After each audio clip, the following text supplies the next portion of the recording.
بسم اللہ الرحمن الرحیم السلام علیکم ورحمۃ اللہ وبرکاتہ۔ رانچی یونیورسٹی سیمسٹر 4 MJ 7 میں یونٹ 2 کے تحت اس سے پہلے ہم لوگوں نے علی سردار جعفری کی مختصر سوانح اور ان کی نظم ایک خواب اور پر بات کی تھی۔ آج انشاءاللہ ہم لوگ ساحل لدھیانوی حیات و خدمات پر بات کریں گے۔ ساحل لدھیانوی لدھیانہ کے ایک جاگیردار گھرانے میں 8 مارچ 1921 کو پیدا ہوئے اور ان کا نام عبدالحی رکھا گیا۔ ان کے والد کا نام چودھری فضل محمد تھا اور وہ ان کی 11ویں لیکن خفیہ بیوی سردار بیگم سے ان کی پہلی اولاد تھی۔ ساحر کی پیدائش کے بعد ان کی ماں نے اصرار کیا یعنی ضد کی کہ ان کے رشتے کو باقاعدہ شکل دی جائے تاکہ آگے چل کر وراثت کا کوئی جھگڑا نہ پیدا ہو۔ چودھری صاحب اس کے لیے راضی نہیں ہوئے تو سردار بیگم ساحر کو لے کر شوہر سے الگ ہو گئی۔ اس کے بعد ساحر کی تحویل کے لیے فریقین میں مدت تک مقدمہ بازی ہوئی۔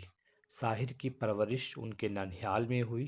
جب اسکول جانے کی عمر ہوئی تو ان کا داخلہ مالوہ خالصہ اسکول میں کرا دیا گیا، جہاں سے انہوں نے میٹرک کا امتحان پاس کیا۔ اس زمانے میں لدھیانہ اردو کا متحرک اور سرگرم مرکز تھا۔ یہیں سے انہیں شاعری کا شوق پیدا ہوا اور میٹرک میں پہنچتے پہنچتے وہ شعر کہنے لگے۔ 1939 میں اسی اسکول سے انٹرنس پاس کرنے کے بعد انہوں نے گورنمنٹ کالج لدھیانہ میں داخلہ لیا۔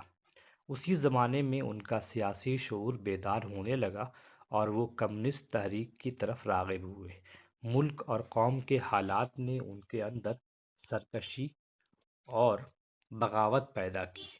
BA کے آخری سال میں وہ اپنی ایک ہم جماعت ایشر کور پر عاشق ہوئے اور کالج سے نکالے گئے۔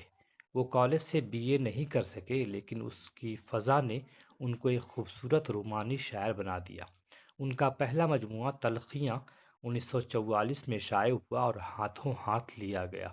کالج چھوڑنے کے بعد وہ لاہور چلے گئے اور دیال سنگھ کالج میں داخلہ لے لیا، لیکن اپنی سیاسی سرگرمیوں کی وجہ سے وہ وہاں سے بھی نکالے گئے۔ پھر ان کا دل تعلیم کی طرف سے اچاٹ ہو گیا۔ وہ اس زمانے کے معیاری ادبی رسالہ ادب لطیف کے ایڈیٹر بن گئے۔ اس کے بعد انہوں نے سویرا اور اپنے ادبی رسالہ شاہکار کی بھی ادارت کی۔ اسی زمانے میں ان کے کالج کے ایک دوست آزادی کی تحریک پر ایک فلم آزادی کی راہ پر بنا رہے تھے۔ انہوں نے ساحر کو اس کے گیت لکھنے کی دعوت دی اور وہ ساحر بمبئی چلے آئے۔ یہ فلم نہیں چلی۔ ساحر کو بطور گیتکار فلمی دنیا میں اپنی جگہ بنانے کے لیے بہت پاپڑ بیلنے پڑے۔ اس کی ایک وجہ یہ بھی تھی کہ وہ عامیانہ گیت لکھنے کو تیار نہیں ہوتے تھے۔ آخر ایک دوست کے توسط سے ان کی ملاقات SD برمن سے ہوئی، جن کو اپنے مزاج کے کسی گیتکار کی ضرورت تھی۔ برمن نے ان کو اپنی دھن سنائی اور ساحر نے فوراً اس پر ٹھنڈی ہوائیں لہرا کے آئیں کے بول لکھ دیے۔ برمن بھڑک اٹھے۔ اس کے بعد وہ SD برمن کی دھنوں پر باقاعدگی سے گیت لکھنے لگے اور اس جوڑی نے انہیں یادگار گانے دیے۔ ساحر نے بچپن اور جوانی میں بہت پرخطر اور کٹھن دن گزارے، جس کی وجہ سے ان کی شخصیت میں شدید تلخی گھل گئی تھی۔ دنیا سے اپنی محرومیوں کا بدلہ لینے کی ایک ذہنی لہر ان کی شخصیت میں رچ بس گئی تھی، جس کے مظاہر وقتاً فوقتاً سامنے آتے رہے تھے۔ انہوں نے یوں ہی نہیں کہا تھا، دنیا کے تجربات و حوادث کی شکل میں جو کچھ مجھے دیا ہے وہ لوٹا رہا ہوں میں۔ ان کے معاشقوں کا قصہ بھی اسی کے ضمن میں آتا ہے۔ امرتا پریتم اور سدھا ملہوترا کے ساتھ ان کے معاشقوں کا خوب شہرہ رہا، لیکن انہوں نے کبھی شادی نہیں کی۔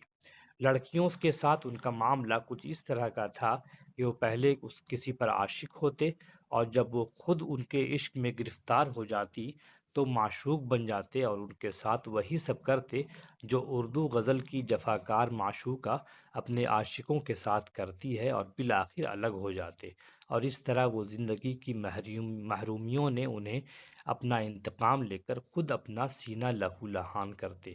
امرتا کے ساتھ ان کا معاملہ بڑا رومانی اور عجیب تھا۔ امرتا شادی شدہ ہونے کے باوجود ان پر مر مٹی تھی۔ عالم یہ تھا کہ جب ساحر ان سے ملتے اور سگریٹیں پھونک کر واپس چلے جاتے تو ایسٹرے سے ان کی بجھی ہوئی سگریٹوں کے ٹوٹے چنتی اور انہیں سلگا کر اپنے ہونٹوں سے لگاتی۔ دوسری طرف ساحر صاحب پیالی سی کو دھونے کی کسی کو اجازت نہ دیتے جس میں امرتا نے ان کے گھر پر چائے پی ہوتی۔ وہ اس جھوٹی پیالی کو بطور یادگار سجا کر رکھتے، لیکن امرتا کی آمادگی کے باوجود انہوں نے ان سے شادی نہیں کی۔ امرتا سمجھدار ہونے کے باوجود اپنے عشق کی ناکامی کے لیے خود کو ساحر کی نظر میں زیادہ ہی خوبصورت ہونے کا ذمہ دار ٹھہراتی رہی۔ پھر سدھا ملہوترا سے ان کا چکر چلا اور خوب چلا۔ ساحر نے سدھا کو فلم انڈسٹری میں پروموٹ کرنے میں کوئی کسر نہ اٹھا رکھی، اور یہ سب کرنے کے بعد چلو ایک بار پھر سے اجنبی بن جائیں ہم دونوں کہہ کر کنارہ کش ہو گئے۔ زندگی سے انہیں جو کچھ ملا اسے لوٹانے کا ان کا یہ طریقہ نرالا تھا۔ فلموں کے نہایت کامیاب گیتکار بن جانے اور معاشی طور پر آسودہ حال ہو جانے کے بعد ساحر میں بددماغی کی حد تک رعونت پیدا ہو گئی تھی۔ انہوں نے شرط رکھ دی تھی کہ وہ کسی دھن پر گیت نہیں لکھیں گے بلکہ ان کے گیت پر دھن بنائی جائے۔ انہوں نے اپنے محسن ایس ڈی برمن سے مطالبہ کیا کہ وہ ہارمونیم لے کر ان کے گھر آئیں اور دھن بنائیں۔ برمن بہت بڑے موسیقار تھے، ان کو اپنی اہانت برداشت نہیں ہوئی اور پیاسا اس جوڑی کی آخری فلم ثابت ہوئی۔ انہوں نے یہ بھی مطالبہ کیا کہ ان کو گیت کا معاوضہ لتا منگیشکر سے 1 روپیہ زیادہ دیا جائے، جو نامعقول شرط تھی۔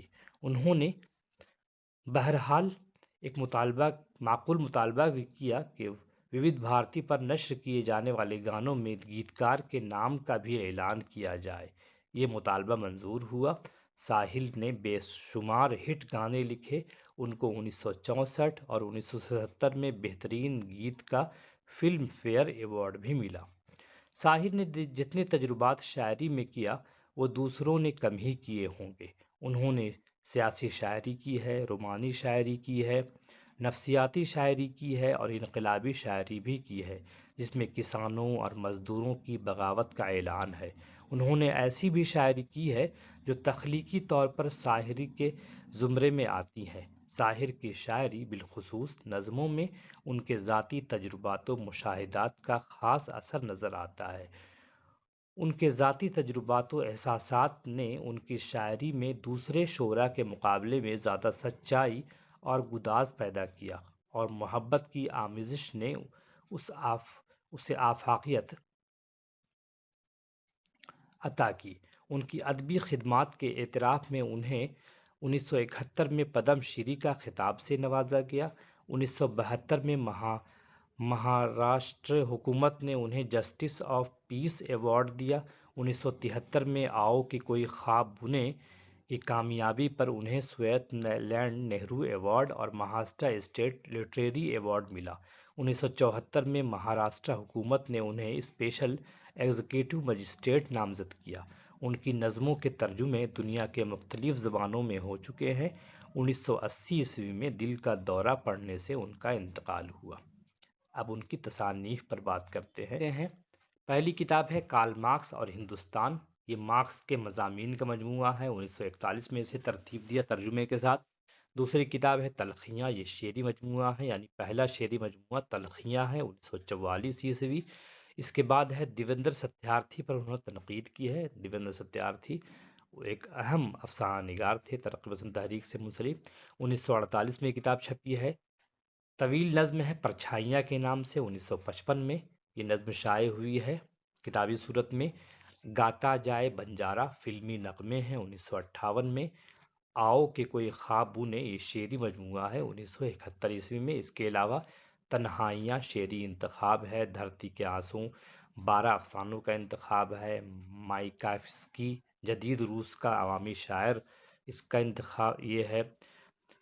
کلیات ساحر شائع ہوا ہے 1995 میں۔ ایک کتاب ہے بچے من کے سچے، جس کو سرور شفیع نے ترتیب دیا ہے 1998 میں، اور کلام ساحر لدھیانوی انتخاب ہے 2000 میں۔ مجموعی طور پر ہم دیکھیں گے تو تلخیاں 1944، پرچھائیاں طویل نظم، آؤ کہ کوئی خواب بنے 1971، اور گاتا جائے بنجارا ان کے اہم کتابیں ہیں فلمی نغموں کے حوالے سے، شعری مجموعوں کے حوالے سے۔ بقیہ جو کتابیں ہیں وہ ان کی دیگر کتابوں میں شمار کی جا سکتی ہے۔ بہت اہم شاعری ہے ان کی۔ پھر 13 نمبر ہے میں ساحر ہوں، یہ خود نوشت ہے جسے جتندر ورما اور سلیمان عابد نے ترتیب دیا ہے۔ 2015 میں یہ کتاب شائع ہوئی ہے۔ ان کے حوالے سے جو کتابیں ہیں ان میں ساحر اور ان کی شاعری پرکاش پنڈت کی 1962، ساحر شخص اور شاعر ناز صدیقی کی 1978، ساحر لدھیانوی کا کلام کا غیر مطبوعہ کلام سرور شفیع کی 1998، ساحر لدھیانوی حیات و کارنامے نغمہ فردوس کی 2007، ساحر لدھیانوی مونوگراف ہے، سلیمان اطہر جاوید نے ترتیب کتاب لکھی ہے 2007، ساحر لدھیانوی غزل نظم گیت امتیاز علی 2007، میں پل دو پل کا شاعر ہوں امر ورما اس کے مصنف ہیں 2011۔ اس کے بعد ہم ملیں گے ان کی جو مشہور نظم جو نصاب میں شامل ہے اس کے حوالے سے۔ تب تک کے لیے اجازت دیجیے، خدا حافظ۔